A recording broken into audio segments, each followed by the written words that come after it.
My favorite Opie bit is when he called out that program director and everyone in the studio was uncomfortable. Which one is that now? Now it piqued my interest. Could you explain that one before we go? I was calling out PDs all the effing time. They were a waste of time. They were in our way. They were failed radio show hosts. Middle management people at radio companies, radio stations, at Sirius XM, certainly. They're just all failed radio hosts. And then their job is to tell you what to do. It's like, well, yeah, you failed at it. Wait, so you weren't good at it, but you're good at telling me what to do? That don't make no sense. So, yeah, I was calling out those guys all the time. So I want to know which one you're referring to here. If you can give me more info on that, and then we could finally wrap up, okay? Even Jimmy was trying to defend her out of fear, but you weren't having –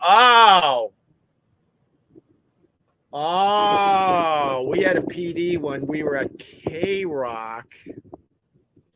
I know her name. I'm not going to say her name. She invited me many times, more than once, to go nude sunbathing with her somewhere in Brooklyn. I know exactly what you're talking about, I think. Oh, yeah. And she was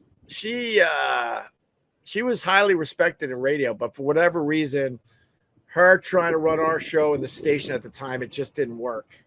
No fault of her. Her resume was really, really good. Oh, I know who you're talking about, but I forgot the actual fight.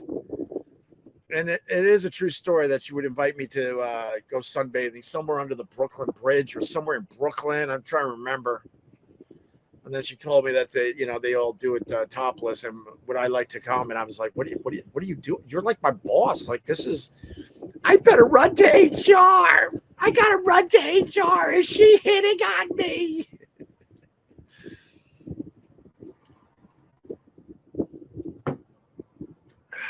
All right. I remember the fight, though. I don't remember exactly what it was about, but I was calling her out on something, that's for sure. That's so funny. She liked you, but she was scared for her job. Yeah, she was in a tough spot because radio was dramatically changing around that period. So, all these very talented people, they had their hands tied, man. The talent doing the radio shows, they had their hands tied. Then these program directors that were respectable. Sorry, there were a few there. Most I don't think were, but she definitely had respect. But she couldn't do what she wanted to do either.